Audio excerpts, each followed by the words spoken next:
Ndabahaye ngaramutse mwese canke mwiriwe bivanye naho muherereye banywanyi mudateba kubana natwe ngaha kuri mbonesha kuri mwe rudende bashyikiriza amakuru atosoye abarebana n'umutekano politiki ubanye n'amakungu n'ubuzima bwa munsi bw'abanyagihugu.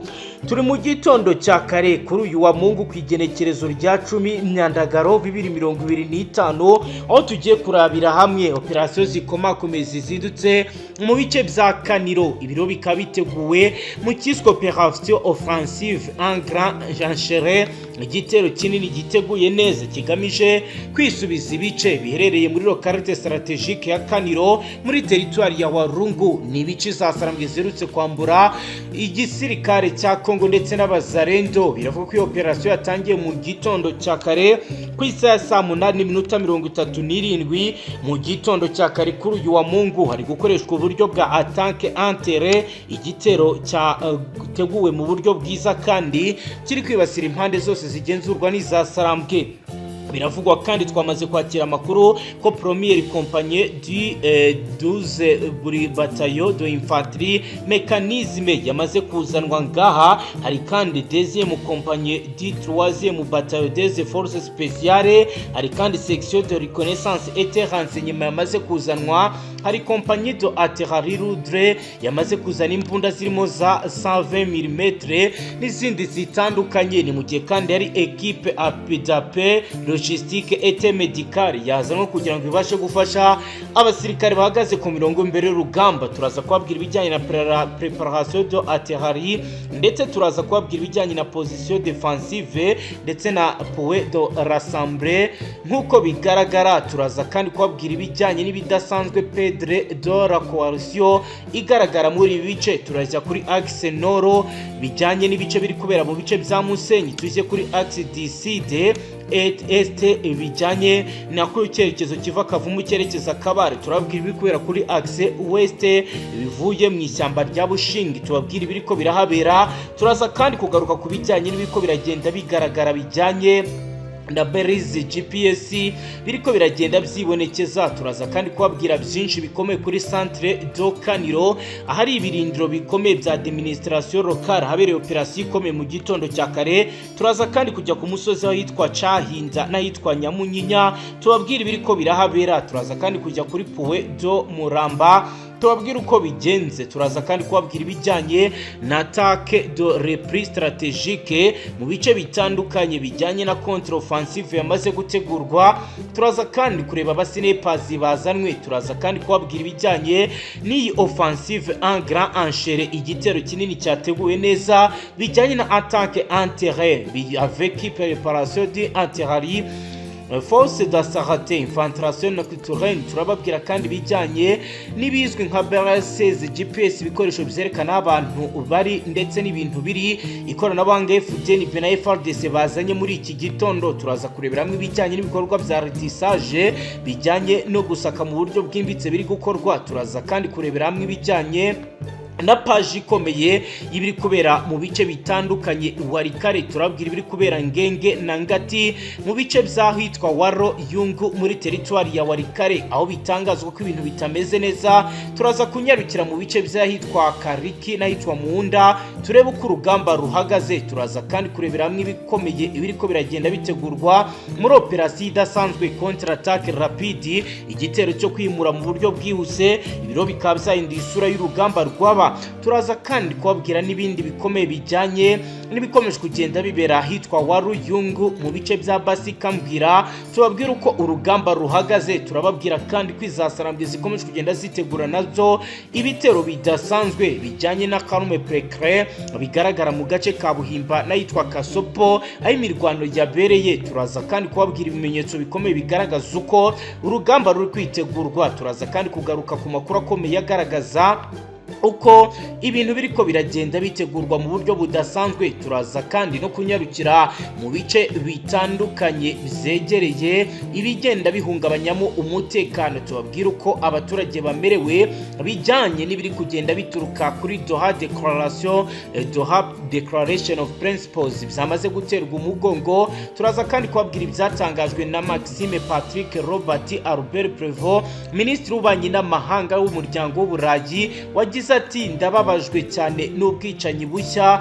bwahitanye abasivili barenga 300 barimo abana bagera kuri 20 bwakozwe n'izasarambwe muri Kivu y'Amajyaruguru. Ni ibyaha bidashobora kwihanganirwa kandi ntibikwiye kuguma bidahanwe. Dushyigikiye byimazeho inzego zose z'ubushinjacyaha n'iza leta n'iz'amahanga mu gukurikirana abakoze ibikorwa n'ababiteguye. Tugomba kubaha uburenganzira bwo kugera ku duce dufitwe n'izasarambwe kugira ngo ukuri kose kumenyekane. Turasaba kubahiriza Doha Declaration mu buryo bukomeye no gushyira imbere kurengera abasivili. Ibiro n'ibikoye banywanye mu makuru akomeye tujye kugaruka mu buryo buramvuye. Rero ngusaba ubane natwe kandi niba ari ubwa mbere dukurikiye itufata icyemezo gikomeye Fionde Sabone ntuzongere gucikwa n'amakuru ndetse n'ibindi biganiro tubashyikiriza ngaha. Twibanda cyane ku nkuru zikomakomeye zirebana n'umutekano, politiki, ububanyi n'amakungu ndetse n'ubuzima bwa munsi bw'abanyagihugu. Reka twinjire mu nkuru yacu mu buryo buramvuye. Ni igikorwa gikomeye cyatangiye mu gitondo cya kare cyo kuri uyu wa Mungu ku igenekerezo rya 9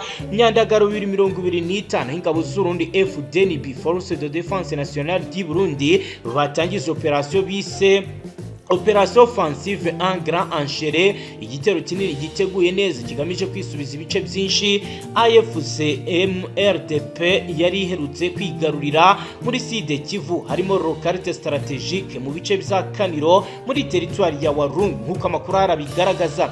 Iki ni igikorwa rero cyakurikiye iminsi baje nyuma y'iminsi mike AFC maze iyigaruriye ibice bya Kaniro, aho bivugwa ko ibi bice byigaruriye kuva ku itariki ya 7 Myandagaro 2025 nyuma yo gutsinda ingabo za leta FARDC n'abambari bazo barimo abazarendo, ndetse biravuga ko hari n'abasirikare bake b'u Burundi ariko batabashije kuba basubiza inyuma izasarambwe. FDNB ikaba yatangiye ibikorwa ku isaha ya 8 z'igitondo n'iminota irengaho iminota 37, bikaba rero bigaragara ko kugeza muri iki gitondo urugamba rukomeye bari gukoresha uburyo bwa attaque enterré, igitero cy'amparuguru ku ngabo zikomeje kugenda zigaragara muri ibi bice.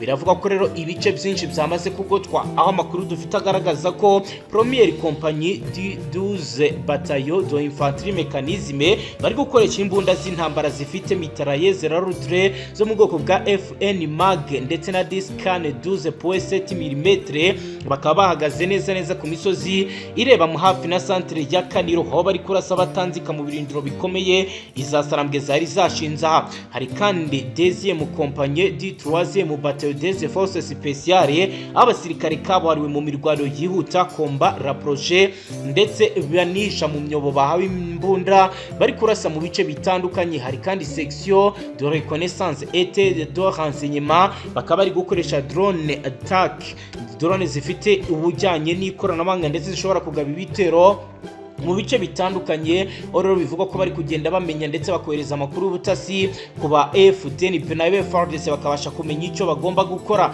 Hari kandi compagnie de artillerie lourde, izi ni intwaro z'imisada bazanye iza 120 mm ndetse na canon sans recours 106 mm, ndetse biravuga ko izi bamaze kuzishyira ku modoka ya Toyota Land Cruiser yashyizwe hejuru y'umusozi, aho rero iri kurasa itanditse mu birindiro bikomeye biri muri bice hafi neza y'iyi centre ya Kaniro. Hari kandi equipe d'appui logistique et médicale, ibi rero akaba ari itsinda ryariye ry'abari gutanga ibikoresho ndetse no kugeza abagenzi baboho amasasu. Hari kandi abandi bazanye kugira ngo batange ubutabazi bw'ibanze ku bashobora kuza gukomerekera muri ibikorwa bizindutse biba. Mu yandi makuru aravuga ko FDNB iri gukoresha uburyo bwa préparation d'artillerie, kubanza guhanura umwanzi hakoreshejwe imbunda za rutura kugira ngo ibikorwa bya infantry bibone inzira. Ivyo rero bikaba bivugwa ko bizakozwe bigamije gusenya position defensive ibirindiro by'umwanzi wa AFC mu nkengero za Kaniro. Hari kandi biri gukorwa mu rwego rwo kwangiza point de rassemblement ahantu bateranira ndetse n'ibikoresho byabo biri. Hari kandi gutuma umwanzi près de la coalition atakaza imikorere y'ingabo ze. Nyuma y'amasaha 2 y'amasasa akomeye force d'assaut ingabo zishinzwe gutera imbere zatangiye kwinjira mu gace ka Kaniro zivuye mu mpande eshatu, aho bivugwa ko kuri axe nord bavuye mu bice by'ahitwa Mushenyi, ni mu gihe kuri axe sud et est bavuye Burende mu bice bya Kavumu Kabare ni mu gero kuri axe ya West bivugwa ko bari kuva mu ishyamba ryitwa Bishigi byose barabikora barasa ku muvuduko kuri hejuru kandi ukomeye. Amakuru aravuga ko FARDC nayo iri gutanga umusada abo force speciale ya FARDC bari gukora infiltration nocturne aho binjiye mu buryo butagaragara mu masaha y'ijoro. Bikaba rero bivuga ko byatangiye kugenda byibonekeza ku mugoroba w'ejo ku igenekerezo rya 9 Myandagaro 2025 aho bashyizeho bareze GPS ku birindiro bikomeye by'umwanzi kugira ngo aterari ibone aho ikubita amasasu neza. Iyi mirimo ikaba yakozwe na groupe de commande igizwe n'abasirikare 18 gusa, ariko bakaba rero bari kugenda bagabanya ibijyanye n'ubwirinzi bw'umwanzi ku gipimo twabona ko kiri kuri 40% mbere y'uko iki gitero igitangira mu buryo bwa nyabwo. Amakuru aravuga ko kuva ku isaha ya mu gitondo ku isaha saa 9 za mu gitondo kugeza magingo FDNB yari imaze gufata ibice byinshi ndetse n'imisozi yegereye santere ya Kaniro, ndetse biravuga ko FDNB bimaze kongera kugarukana umusozi witwa Cahinda n'ahitwa Nyamunyinya, ibibanza bifite uburemere bigenzura imihanda itandukanye. Hari kandi agace bafashe kazwi nka Puedo Muramba ahantu hari kugenda hafungura inzira zigana mu bice bitandukanye. Amakuru ari kandi twamaze kwemerezwa n'inzego zibifitiye ububasha aravuga ko AFC MRDP bari gukoresha attaque de reprise stratégique gusubira inyuma mu buryo buteguwe kugira ngo birinde ko ingabo zabo zatakaza ibikoresho bikomeye. Bari kujya mu misozi yitwa Kaniro aho bakomeje gutegura contre offensive igitero cyo kwimura. Bizagaragaye kandi bari gukoresha snipers bamudahusha barasa bashyizwe mu nyubako ndende ziri muri bice ndetse no mu misozi bagamije nabo kugira ngo baze gusubiza inyuma FDNB bakoreshejwe amagera akomeye adasanzwe kandi ashobora gutanga umusaruro nk'uko bigaragara. Iyi operation rero yatewe inkunga n'ubuyobozi bukuru bwa FDNB bufatanyije na FARDC, ariko bikaba byagaragaye ko hari autonome tactique ubwisanzure mu gutegura ibikorwa bya gisirikare ku ruhande rw'ingabo z'Urundi cyane cyane mu guhitamo inzira n'uburyo ibi bikorwa bigomba kugenda. Ku mugoroba ku igenekerezo rya 10 bikaba bivugwa ko rero nobo FDNB igifite gahunda yo kuza gukomeza imirwano. FDNB kugeza ubu rero ikaba imaze kuba yasubiza ibirindiro bikomeye mu bice byegereye Kaniro. Biteganyijwe ko ibikorwa za ratissage gusaka mu buryo bwimbitse biri buze gukomeza mu masaha ari imbere kugira ngo habashe kuba hamenyekana abarwanyi bishwe mu mashyamba atandukanye nk'ahitwa Nyamunyinya, ahitwa Cahinda n'ahandi hatandukanye. Bikaba bivuga ko ibi biri gukorwa kugira ngo umutekano wongere ugaruke, abaturage bongere bakomeze ubuzima bwabo bwa munsi. Abaturage bo mu midugudu yitwa Ngange hatwinjiye muri Warikare no mu bice byitwa Kangati muri Wala Uyungu muri territoire kare batangiye kugenda basubira mu byabo nyuma y'uko kuva ku wa gatanu ku igenekerezo rya 8 Myandagaro 2025 ababuraga amahoro kubera imirwano ikomeye yahuje abarwanyi b'ibiro bya AFC n'abarwanyi ba Wazalendo hafi y'ahitwa Buhimba. Iyi mirwano ikaba yaratangiye mu masaha y'igicamunsi cy'itariki ya 8 Myandagaro 2025 ikurikirwa n'itoteza ryatumye abaturage benshi bava mu zabo bahungira mu mashyamba no mu bice byegereye aka gace nk'ahitwa Karaki n'ahitwa Munda. Amakuru yemejwe n'abashinzwe ubuyobozi mu nzego zibanze muri aka gace aravuga ko imirwano yakomereje mu bice bitandukanye. Orari cyari kigamijwe ko ari kugenzura imihanda yinjira mu gace kahitwa Buhimba, inzira ifatwa nk'ingenzi mu gutuma abarwanyi bagera mu masoko y'ibiribwa, ndetse bikaba byarateje ikibazo gikomeye. Abashinzwe umutekano baravuga ko Wazalendo iriko irakora ibikorwa byo gucunga umutekano, bikaba bivuga ko bahise basubiza ibitero bya contre attaque rapide. Igitero cyo kwihimbura bituma imirwano ya kare ica hagati y'impande zombi, nubwo kugeza ubu hataramenyekana umubare nyakuri w'abaguye muri iyi mirwano. Abari hafi baravuga ko byabereye aha, baravuga ko hari abasize ubuzima ndetse abandi bakomeretse. Ibiro byatumye ubwoba ndetse n'ubuzima bw'abaturage buhagarara, bituma benshi bafata icyemezo cyo guhunga nta gutegereza ngo bamenye aho ibintu biri kuganisha. Umunyamabanga wungirije w'umurenge wa Woro Yungu Basikambwira yabwiye itangazamakuru ko abaturage benshi bari bishe mu ishyamba batangiye gutaha mu gitondo cyo kuwa gatandatu igenekerezo rya 9 Myandagaro 2025, ariko abandi bakaba bakiri mu bwisho kubera impungenge z'uko imirwano ishobora gusubukurwa. Basikambwira akabasobanura ko abaturage baturutse bagana ahitwa Karaki n'ahitwa Munda bakiri mu buhungiro ndetse nta cyizere cyihuse bafite cyo kongera kugaruka kugaruka. Nubwo AFC n'izasarambwe bakomeje kwihuza muri ibi bikorwa, biragaragara ko hakomeje kugenda hagaragara ubwoba bukomeye. Kugeza ubu haravugwa agahenge gake Kalume Plecre mu gace kahitwa Buhimba n'ahitwa Kasopo, aho imirwano yabereye, ibituma abaturage bake batinyuka gusubira mu ngo zabo, ariko bagakomeza gukurikiranira hafi uko ibintu biri kugenda bimera. Ibyo bice biracyagaragaramo ibimenyetso by'intambara, amazu yarangiritse, imihanda yacitsemo ibinogo, n'ibikoresho bya gisirikare byarasenyutse mu buryo budasanzwe.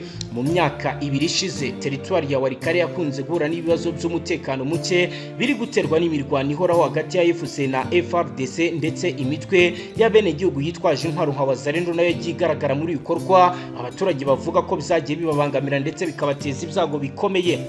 AFC ikaba ikunze gushaka kugenzura inzira z'ingenzi zihuza Walikale na Rutshuru ndetse na Masisi, kuko zibafasha mu gukwirakwiza ibiribwa n'intwaro ndetse n'itumanaho hagati y'uturere. Bikaba rero bikomeje kugenda bigaragara. Abaturage basanzwe muri iki gice baravuga ko imirwano ikomeje kugenda iteza ibyago bikomeye. Ibikorwa by'ubucuruzi birahagarara, amasoko arafunga, ibicuruzwa birabura, ndetse ubuzima buri kugenda bugora. Abaturage barasaba leta ya Kongo ndetse n'abafatanyabikorwa mpuzamahanga kongera ingufu mu gucunga umutekano ndetse no gushyira imbaraga z'igihe kirekire mu kuba bakumira ibikorwa bikomeje kugenda bigaragara. Hari abavuga ko hakenewe point de contre ahantu hagenzurirwa umutekano ahantu hose, bikaba bikomeje kugenda bigaragara. Nubwo Wazalendo babashije gusunika AFC muri iki gitero, abashinzwe umutekano bavuga ko bidakuraho ubushobozi bwa AFC bwo kongera gutera nk'uko umwe mu basirikare ba Wazalendo yabigaragaje. Kugaruka kw'abaturage mu bice bya Ngenge n'ahitwa Ngati mu ngo zabo ni intambwe ikomeye ishimishije, ariko ni intambwe y'agateganyo mu gihe umutekano muke ukomeje kurangwa mu ntara y'Kivu y'Amajyaruguru. Agahenge kariho ubu gashobora kuba kasenyuka igihe icyo ari cyo cyose, biturutse ku mpamvu za politiki, ubukungu cyangwa ingabo zishaka kwigarura imihanda y'ingenzi. Birasaba ko ubushake bwa leta, ubufatanye bw'inzego z'ibanze n'imbaraga za societe civile kugira ngo ubuzima busanzwe bugaruke muri bice byitwa Waro Yungu, biturutse ku kuba biri kugenda bigaragara muri ibi bice. Nkuko rero bigaragara, amakuru atangwa n'abashinzwe umutekano mu nzego z'ibanze aravuga ko AFC yagerageje kugenzura inzira y'ingenzi yahitwa Buhimba izwiho guhuza uduce twa Walikale na Masisi. Iyi nzira ifatwa nk'umuyoboro w'ibiribwa ndetse n'ibiti n'itumanaho. Ibiro bikaba byarahise bituma Abazalendo bashinzwe kwirwanaho batangira ibizwi nka contre attaque rapide. Iyi mirwano ikaba yarateje impungenge zikomeye ku baturage, kuko yakoreshejwemo intwaro ziremereye zirimo za pike, mortieri, AK-47.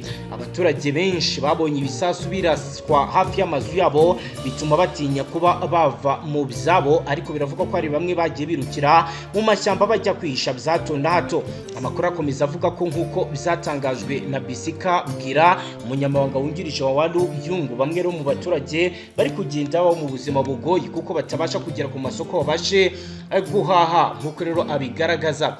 Dukomeje n'amakuru yacu, reka tubabwire ko nyuma y'inkuru z'ubwicanyi bukabije bwahitanye abaturage barenga 300, harimo abana bagera kuri 200 mu ntara y'Kivu y'Amajyaruguru, bikaba rero byaragiye bikorwa. Guverinoma y'Ububiligi yatangaje ko ibintu bikomeje kugenda biba bibi cyane, nk'uko rero bigaragara. Maxime Patrick Robert Albert Prévost, minisitiri w'ububanyi n'amahanga w'umuryango w'Uburayi n'ubufatanye mu iterambere w'Ububiligi, yavuze amagambo akakaye ku bwicanyi. Yagize ati, ndababaye bikomeye cyane ubu bwicanyi bucya bwahitanye abasivili barenga 300, barimo abana bagera kuri 20 byakozwe n'izasambwe muri Kivu y'Amajyaruguru.